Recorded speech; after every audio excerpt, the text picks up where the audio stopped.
అయితే మృతులలో నుండి సజీవులు అనుకొని మిమ్మల్ని పాస్టర్ గారే అదే ఉందండి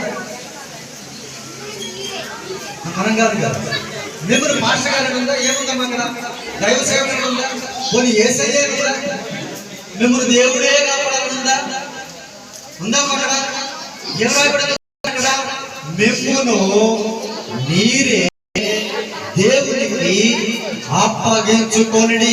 ఏ విధంగా సీరియల్కి మీరు అప్పచెప్పుకున్నారో అదే విధంగా పరిశుద్ధ గ్రంథానికి మీరే అప్పచెప్పుకోండి.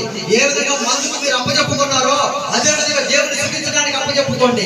ఏ విధంగా భయంకరమైన పరిస్థితి పాపానికి అప్పచెప్పుకున్నారో మీ శరీర అవయవాలని అదే విధంగా ప్రభు అనేది చేయండి. ఆయన ఇదిగో నీకు నేను అప్పచెప్తున్నాను ప్రభు, నా కళ్ళు, నా శరీరం, నా కుటుంబం, నా ఆత్మ సమస్తాన్ని నీకు అప్పచెప్తున్నాను. మనమే ఏం చేయాలంట?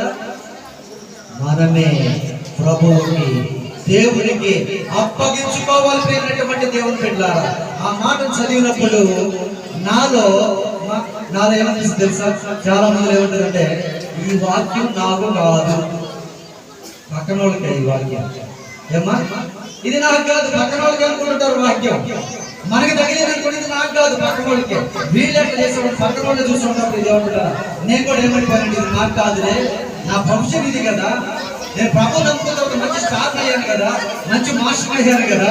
మీ దేవుడు చాలా జాగ్రత్తగా ఆలోచించండి. ఈ రోజు మీరు చూస్తున్నటువంటి డాన్స్ షోలో వచ్చేటువంటి మాస్టర్ ఉన్నారు కదా, మా శేఖర్ అని జానీ అని తెలుసా? తెలియదు. శేఖర్ మాస్టర్ తెలియదు కదా, జానీ మాలో తెలియదు కదా, తెలుసా? తెలియదు. వారందరూ నా దగ్గర డాన్సర్లు. దేవుని బిడ్డ, నా దగ్గర డాన్స్ చేసినటువంటి గ్రూప్ డాన్సర్స్.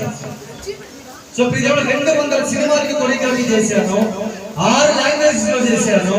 ఇవన్నీ చేసి నా ప్రొఫెషన్ నాకు లక్ష ఆదాయం వస్తుంది. ఇప్పుడు ఆ టైంలో మంచి ఆదాయం ఉంది, మంచి పరిస్థితి. ఎక్కడైనా ఫోటో దిగుతున్నారు, ఆటోతో ఆడుతున్నారు. సో నాకు సెలబ్రిటీ తనం ఉంది. నాకది మంచిదే కదా. నీకేంటి లాభం? ఏ లాభం లేకుండా మీరు మాత్రం సీరియల్లు, సినిమాలు, టిక్ టాక్లు, జబర్దస్తులు, ఎక్స్ట్రా జబర్దస్తులు అన్ని మీరు మాత్రం చేయకూడదు. ఆలోచించే ఉంటారా? ఇది నాకు కాదనుకుని మరలా తిరిగి చేస్తూ ఉన్న సమయంలో గలతీయులకు రాసిన పత్రిక 6వ అధ్యాయం 4వ వచనంలో చివరిగా దేవుడు నాతో మాట్లాడాడు. దేవుని బిడ్డలారా చూడండి, ఆ మాట చూడండి. గలతీయులకు రాసిన పత్రిక 6వ అధ్యాయం 4వ వచనం, ప్రతి వాడును తాను చేయు పనిని పరీక్షించి చూచుకొనవలెను. అప్పుడు ఇతరులను బట్టి కాక అతను బట్టి అతను బట్టి అతనికి అతిశయము కలుగును, దేవునికి మహిమ కలుగును గాక. 2014లో దేవుని బిడ్డారా, రాంగోపాల్ వర్మ గారితో ఐస్ క్రీమ్ 2 అని సినిమాలు చేసి ఈ వాక్యం చదివిన తర్వాత నా గుండెలో బాధ ప్రారంభమైంది. నేను చేసేటువంటి పని ఏంటో పరీక్షించుకోమని వాక్యం చెప్తుంటే పరీక్షించుకోకుండా నాకు లాభం ఉంది, నాకు సెలబ్రిటీ ఉందని నేను వెళుతూ ఉన్నాను. ప్రభు, ఇది భయంకరమైన పరిస్థితి. దేవునికి దగ్గరైతే అమ్మా పరిశుద్ధ గ్రంథం ఇది. దేవుని మాటలు, నిన్ను గద్దించేటువంటి మాటలు, నిన్ను బాగు చేసే మాటలు, నిన్ను సరి చేసే మాటలు, నిన్ను గొప్పగా దీవించేటువంటి మాటలు.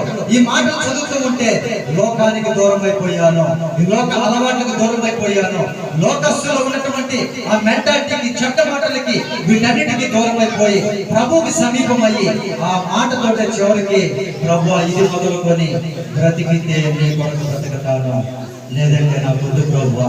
అయ్యా, నీవే నన్ను పోషించాలి, నీవే నన్ను ఆదరించాలి.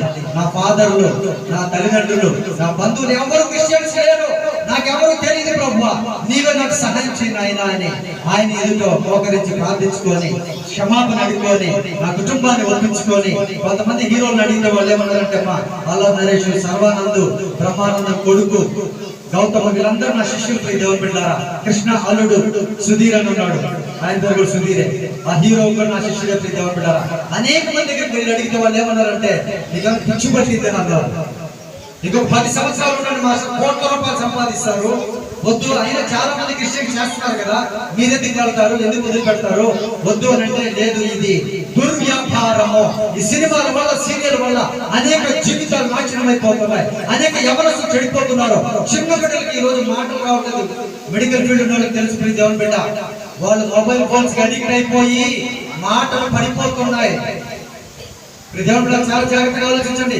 ఇటువంటి భయంకరమైన దుర్వ్యాపారానికి నా అవయవాలు ఉపయోగించ ఉంచకూడదు ప్రభు.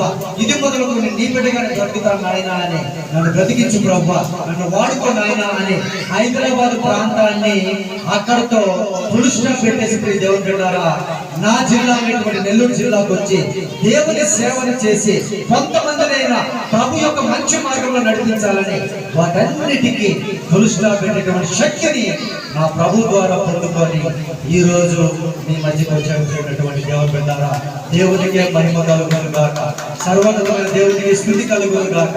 నా దేవుడు నన్ను మార్చాడు, నా మతాన్ని నా దేవుడు మార్చలేదు, నా మనసును మార్చాడు. దేవుని బిడ్డారా ఆయన బ్రతికించి ఉన్నాను. ఆ సమయంలో 2015-14 నుండి నాకు డాక్టర్ సుధాకర్ గారు ఉన్నారు మా సర్వేపల్లిలో. డాక్టర్ గారు నాకు బాగా పరిచయం, మంచి సహోదరులు.